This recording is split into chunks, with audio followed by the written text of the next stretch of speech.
Hi guys, welcome back to my vlog. The vlog really has been about exploring life after corporate. And even though it's not a call to action, most of the persons I've been talking to who have invited for a conversation have been people who have left corporate life and are now heavily in entrepreneurship. But, as I mentioned, this is not me trying to sway anybody into a course of action, or this is not a how-to guide to do something. There are a lot of people who are still in corporate life and enjoy being there and are doing well and thriving. So I have one such person here with me today. His name is Anthony Cole, a good friend of mine, and I'm happy that he's here to join the conversation today. Hi, Anthony. How are you? Hey, come on. I am doing well. How are you? I am good. I am good. Thank you so much for agreeing to be here today and joining the conversation. I know that you really enjoy, you know, what you do being in corporate life, because you are in corporate life still, right? Yes, I am. And you do enjoy it because every time I see you, you're happy go lucky, you're cool. So I'm assuming you're having a good time.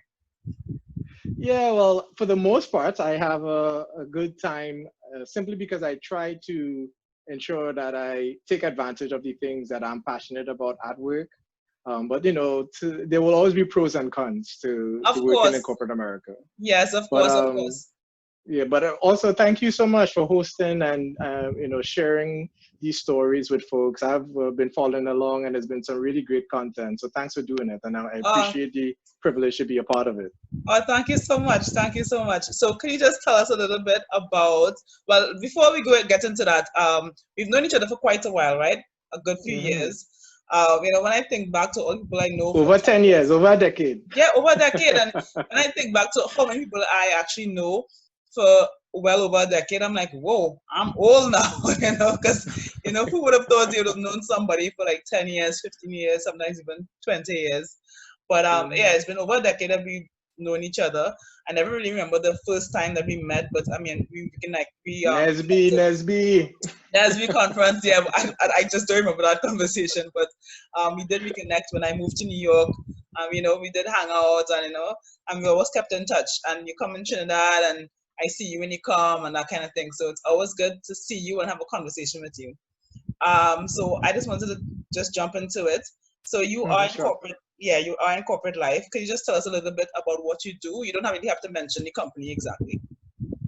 Sure, sure. So I work in technology as a senior account manager for a large e-commerce technology firm. And what I do is primarily work with businesses and within the technology spend segment to help them grow their selection or the types of technology products they develop, and match them with large institutions that would want to procure those products from them. I also serve in the capacity as a vice president of a global Black employee network group, so an employee resource group, really helping to champion diversity and inclusion for Black employees as well. Wow, you're so fancy.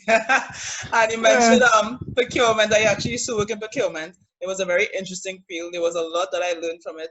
And I've always, really welcomed that experience because I really learned, I think that was probably one of the fields I learned the most from procurement. Um, Mm. so if we want to get into your corporate experience, you haven't been with that company for years and years and years, right? Like how long have you been with that organization? June 6th actually made 3 years since I've been Oh, with them. wow, 3 years. And Yeah. that was, your move outside of New York City as well, right? Because you're no longer there. Yes, exactly. So prior to that, I was at a startup in New York called WealthX that did ultra high net worth market research, and I led the client success team for them. And the opportunity presented itself to move out to Seattle. That's where I'm based now, and it's been great. I really like it. Seattle has a lovely both city life as well as access to greenery and hiking and that kind of vibe. So I've been trying to enjoy and take advantage of that more. New Yorkers are always like, there's no place like New York. So to hear New Yorker talk so highly of somewhere else is very refreshing because, it's all about, usually it's just New York or nowhere else. They didn't even want to go to New Yeah, Jersey. yeah. I mean, no, of course I miss family and friends, but the quality of life is better on this side of the world. The grass is a bit greener. So sorry to say for my fellow New Yorkers who might hear this. So, well, you've seen my vlogs because you said you've watched some earlier things that I've done, and a lot of it is centered around leaving corporate life and that kind of thing. Have you ever considered leaving corporate altogether? Interesting question. So I think for me, my aspirations around entrepreneurship or entrepreneurial endeavors will be predicated on really having an idea that I know I could try and replicate the success I've had. And I haven't identified that yet. But knowing that, I do want to own my own business one day, it's not something that's far removed from my thinking. So the thought has been there, but I'm also a very conservative person. So until I have a fully fleshed, baked out idea that I know I, want to give up the comfort of that steady income, and the 401k and the RSUs, restricted stock units and stuff that comes with the opportunities I have now in corporate. It's really hard to walk away from it unless I have an idea I could be really passionate about that I think would be able to replicate the success I've had so far. I mean, that's a very honest answer, and honestly, I think I would have liked that as well. But not everybody. I mean, I guess you have to know like what's for you, because after a while, my job started to get very toxic, and I Mm-hmm. think if it wasn't that toxic, I may have stayed and tried to um, do my thing on the outside, which I was doing before. I was, working on the outside and working, but it Mm-hmm. became such that you couldn't even do anything outside. It was all or nothing with the job after a while. So Mm-hmm. it was just kind of like, Yeah. okay, it's just I can't even do anything else. So that's where it went with that. So if I look at somebody else, right, somebody who is in corporate life and they have the same thing like you, they're not sure about what the move is going to be like for them, and if it's going to be something that's going to be sure and to be able to support them and their families and everything that they have going on, and they're trying to climb the corporate ladder.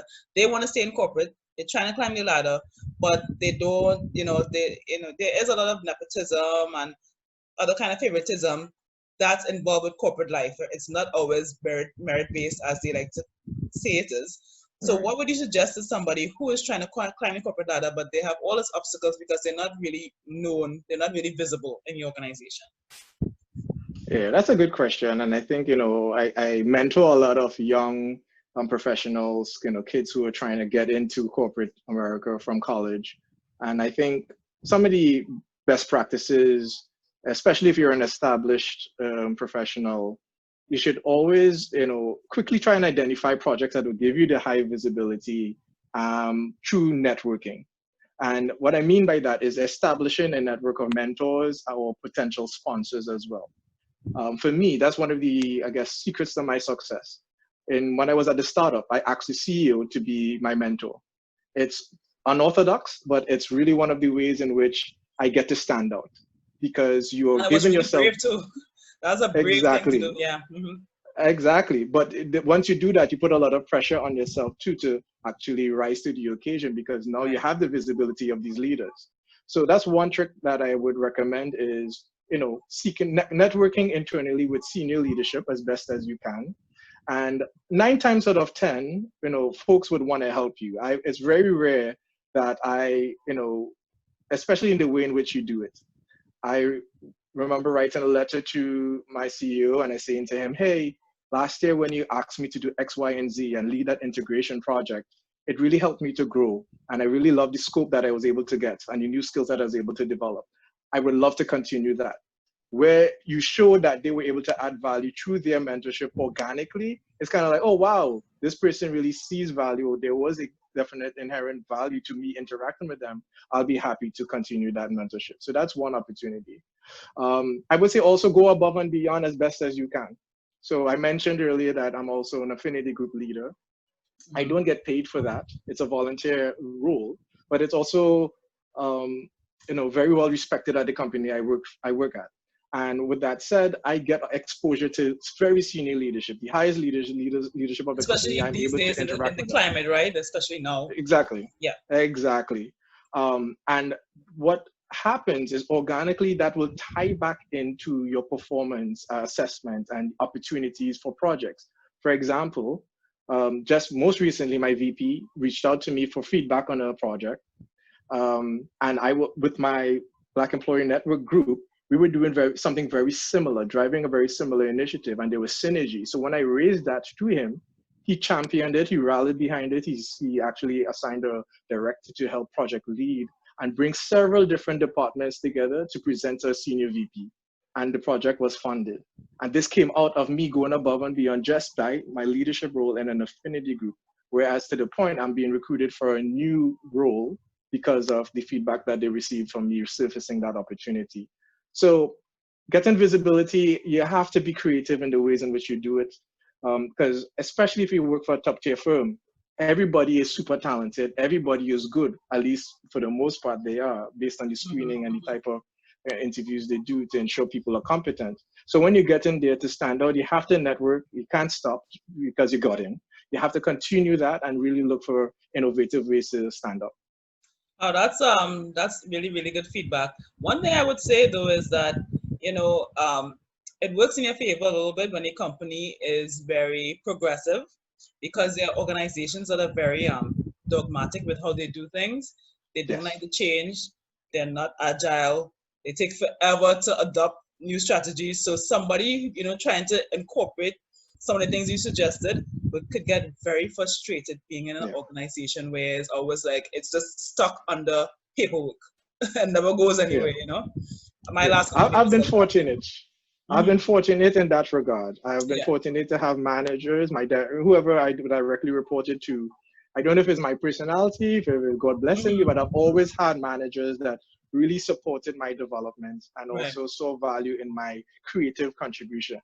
Something I didn't mention is I am a musician. I'm an artist. I've been writing songs since I was like 10. Right. And for some reason, I've been able to bring my full self to work, so to speak, and integrate that aspect of me, my Trinidadian culture and background, into the fabric of the culture of the company for different projects. For example, this year, I made a COVID-19 song that globally every single employee that is going to be doing health and safety training will be listening to my voice with some steel pan in the background. So, that's another way in which I go about trying to ensure that I have my passion be infused into what I do at work. And not every company is going to respect that, but I've been fortunate to find a lane and meet advocates and allies within the spaces I've been in corporate America so far. Well, I have to say that's amazing. Congratulations. That's huge. That's amazing. Congratulations. I heard a song. It's fire. Yes, Thank you, thank you. I love it. I love it. Very, very. I I'm very appreciate proud of that. you. That's wonderful. Thank you. Yeah, that's great. Being able to bring your whole self to it because I know that a lot of people struggle with that. They have to compartmentalize. They have to be one way at work, one way at Right. home, one way with their friends. They can't really bring all different parts of them, which is a pity because sometimes that helps you grow more and be a better employee, just be a better all rounder. But Yes. if you want to stay on the same path with that, so it's like a marriage, right? Like corporate, like working, it's like a marriage. Mm. And it's a lot of times for the long haul. Well, not all the time, but you're in it for a while at least. How do you keep it spicy? How do like don't get bogged down in just the humdrum of it, the boredom of the same thing over and over again? Yeah. So I would say all having a lot of conversations around what other opportunities exist would be one of the ways to keep it spicy. So just earlier in the, I have a huge network at work because I proactively try to meet with people for informational interviews. Tell me about your org. What are you guys doing? And you learn from that, and then you actually could try and pivot and actually join that group. So that's one way. I would say as well, set expectations early on with your manager or your leadership and say, hey, I know you guys are focused on this, but I would like the opportunity if I could spend X amount of my time on this type of project or learning this type of skill set. 9 times out of 10, if you have a good manager, they're going to actually, see that in a good light and allow you to do it. So getting exposure to do things that you don't normally do is going to help, keep you interested, keep you growing, and you won't get bored. I think ultimately, though, to survive corporate, you have to be part of companies that are open to folks being able to learn new skills and transfer to different departments and stuff. And I'm fortunate to be part of a company that does that today. I would say if you're not in that position, probably you have to look for a company with a culture that fosters employees being able to grow and learn new skills and not be buckled down to one specific thing. Because I was going to say that because it seems like a lot of what you said depends on having good management. It It seems like, does. it's very, Highly, very highly, important yeah. to have good management. And unfortunately, that's not always the case. Like I remember my one, I think back to my last experience. I have had good managers, but I have had Mm. managers who were so caught up in their own aspirations, they didn't really see the bigger picture. So they didn't really Yeah. look out for their employees.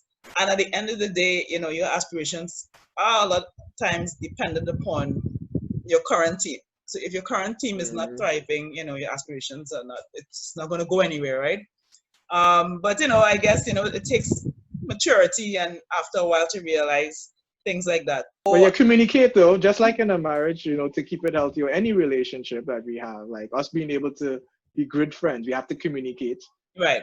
effectively. And I Mm-hmm. would say similarly with work, let your leadership know about what you want to do. Guess what? If you don't share it, nobody else will know and they won't think of you in those rooms when opportunities come. So that's another way I think that could help with, keeping it spicy, but it has to be something that's proactive. You Okay. have to go above and beyond to establish those opportunities. Right, right. Yeah, you're very right. So if I were to talk about having work-life balance, right? Because you mentioned being heavily involved in a lot of things, and not just involvement, like you're actually on the board or you're championing different initiatives or you're actively looking for projects. So you are actually very highly involved, like you're very visible, you have high Mm. visibility. So how are you able to maintain proper work-life balance, because you're married and your wife also has Hmm. a high level corporate job, right? Yes, yes, that's true.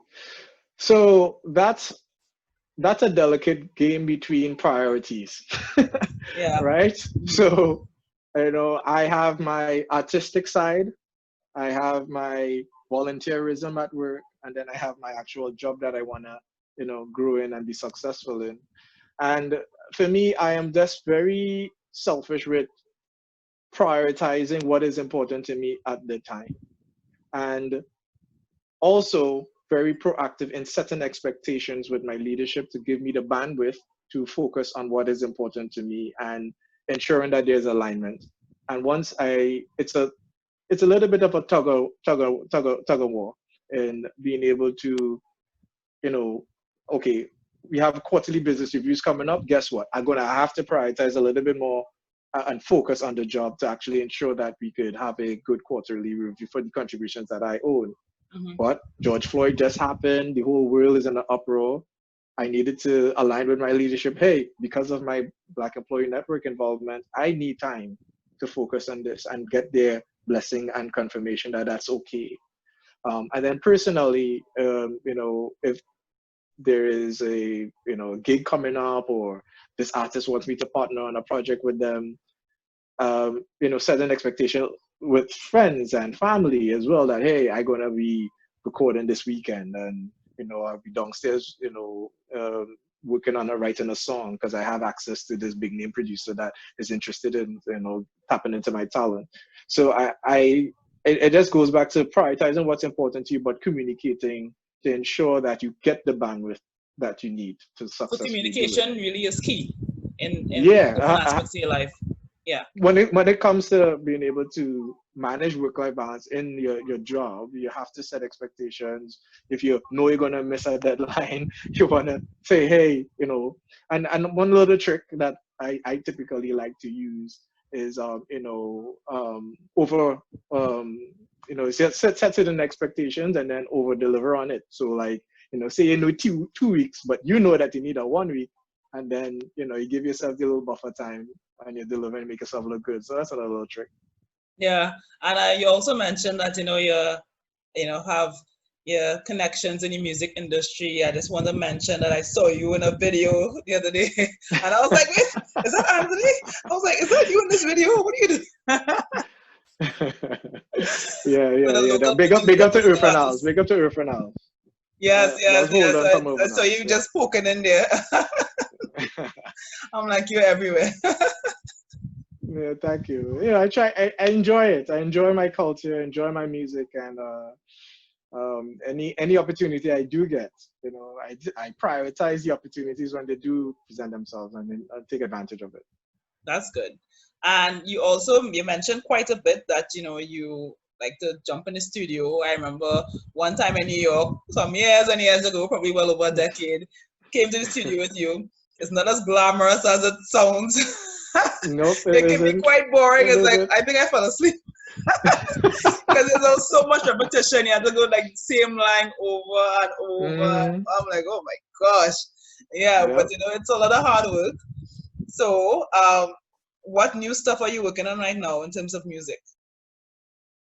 Yeah. So, um, one of the biggest producers in Trinidad, I partnered with him for the song I did for the company, and that resulted in a partnership where I'm going to be able to write songs on some of his instrumentals that he has, been in development, and we're going to pitch them to the likes of the Marshalls and the Current Du Bois, etc. So Wow. I'm excited because that's the well probably one of the best opportunities I've had to showcase my talent to Yeah. really branded artists or work with very talented producers. So I'm And how excited did you make about that that. connection, if you don't mind me asking? So I am someone, one of my superpowers is I am not afraid to engage people and reach out. Like if I see Marshall in a fete, I will go up and shake his hand and say, what's up? And introduce myself and make that connection. I'm not afraid to do that. Um, so I quickly looked at my network and I realized, oh, wow, my friend is actually friends with him, but I think they're closer than most people are to him. Instead of me reaching out directly to Instagram, which potentially could have worked too, I decided to reach out to my friend, ask for the introduction, and they actually did it, and it came true, and we got to working together. And then I said to him, hey, I want the opportunity to songwrite. Would you be open to it? I showed him a catalog of all the songs I've done. He sat down and we spoke for like 2 hours. And he really gave some really good feedback on the work I've done. And he was open to me songwriting and being part of his camp. And that's how that came about. Amazing, amazing. So I expect to see your name, all the new releases. Well, not all, but like a few of the new releases. If at you least jump onto your at least songs, one. At least at one. least one, I at just least want one. one. I just want Yeah, one. One at hit least song one. and boom. I'll be looking forward to it. Don't forget the little people, right? Yeah. I'll definitely look forward to it. So I have to say you've given some really good advice, especially in terms of networking, because I think a lot of us underutilize the power of networking. Me too. I think I underutilize that. I think I could do a much better job with that. Um, One thing I would say though, with your positive attitude and the way you approach things, like you just seem to have a very positive outlook on life. I would definitely recommend you to go to a career day. Like Hmm. new graduates about to enter into the work field. I think you would be an ideal candidate to speak to them. So if you were in a situation like that, what would you say to these people? Yeah, so I do it all the time. So Nice. through my Black Employee Network, I speak to kids that are in programs that are developing them for the working world, and um, there's also interns that are at the company right now for the summer. It's COVID, so everybody's doing remote work. Right. But yeah, I actually just did a presentation, actually a um, fireside chat with some other folks, and I think my message to them was very specific to the company, but I think it still applies to any new professional, any young person that is doing an intern or has the opportunity. I think always have a good assessment of what you want to do. The very vague, ambiguous, here's my resume, find a fit for me, really will hurt you in the long run. You really should have a good sense of what you want, And once you go through with a good presentation of, hey, I want to be an analyst in XYZ role, business segment, or I want to be an engineer that focuses on specifically backend design. You have to be specific. So do some homework, some self-reflection. I would say is one thing. Know what you want to do so people could help you when you ask for help. Second thing would be, um, you know, leverage LinkedIn for support. I When I was transitioning careers, I've transitioned, industries 3 times in my career, and it was always through LinkedIn. I was able, for me being a black male, I remember the experience of wanting to break into the B2B space, and every time I reached out to a young black person in the role, they responded to me on LinkedIn. We had a good dialogue, and they took it upon themselves to refer me directly internally without me asking. So that was really cool. One during that period of when I was trying to switch industries, every time I did it was with a black. I reached out to white folk, I reached out to women, but it was always a young black guy, similar age group as me, wanting Right. to help.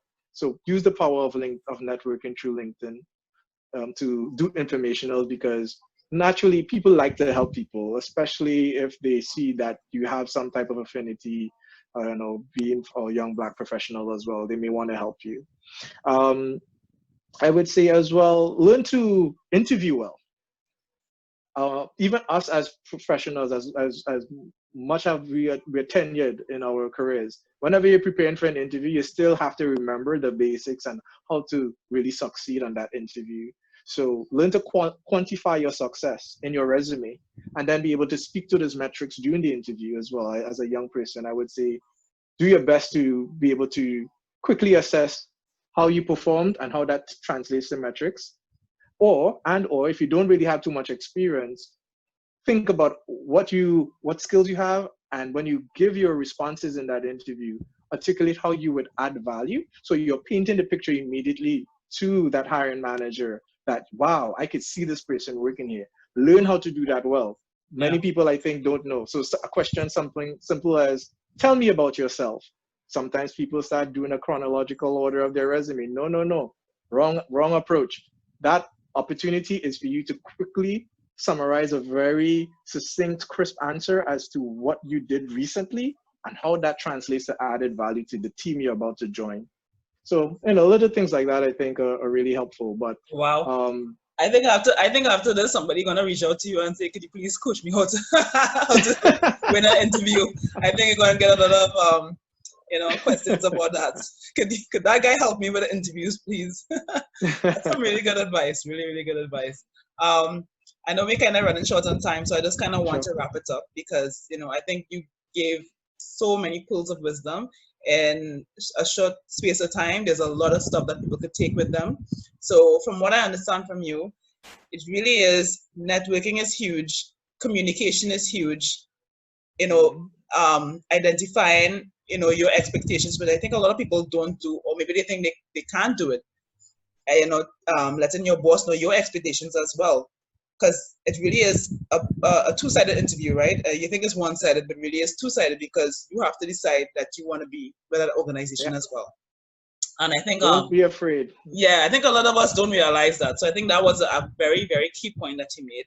Do not forget that there are other things outside as well. Get involved. You know, um, Make sure that your family is part of the whole journey with you. You can't just run away. Everything has to kind of, you have to find a way, prioritize everything, find a way to touch all parts of your life without leaving anything out, right? Yeah, it's And important. one thing that you didn't say, but I can see it emanating from you, is have a good attitude because that's what you have. you Yeah, know? no, positivity Yeah, is, and having optimism is half the battle. yeah, Because if you're a pessimist, and you would inhibit yourself from experiencing success if yeah. you say, I can't do it, or you have this negative Nancy attitude. Oh gosh, I can't do this, I will never achieve this. Well, guess what, you're going to stay stuck there forever if you don't try. Mm-hmm. And you have to fortify yourself through positive thinking. One of the things I try to do is, I have a therapist. Therapy is helps me as well Oh, wow. to really hone in and focus on fixing issues, challenges that come up in my life. Meditation is something I try to practice as well. And that helps reinforce that positive attitude as well. Right. And I think we take it for granted, especially in our Black communities, but Mm-hmm. it's very necessary for success. It's very necessary to heal old wounds so that you have a much more clarity and then being able to maneuver new challenges as they arise. Yeah, definitely. And I always say, you cannot change everybody else. You can only change your response to a situation, right? You can't make somebody act and respond the way you want them to. If you could all do that, wow, what kind of world would it be? But Yeah, thank you so much, Anthony, for coming on. I really, really enjoyed this conversation. It was very, very useful. There's so many points that people could take with them and use in their life right now, in corporate life and outside of corporate life. You gave a lot of pearls of wisdom. I'm very appreciative that you came on. So thank you no so, problem. so much. I hope you Thank you enjoyed it for as hosting well. me. No, Huh? this was great. This was wonderful. Thank you. Thank you so much for hosting, and I really enjoyed it. Yes, no problem. And I know that they said they're not canceling Carnival 2021, but we will see what happens with that. I know you're a Carnival baby. So if it so happens that you come down, make sure and link me. Of course, of course. All right. So I will talk to you soon. Yes, same here. We'll catch Okay. up again. Bye Yes. bye. Have a good Bye. night.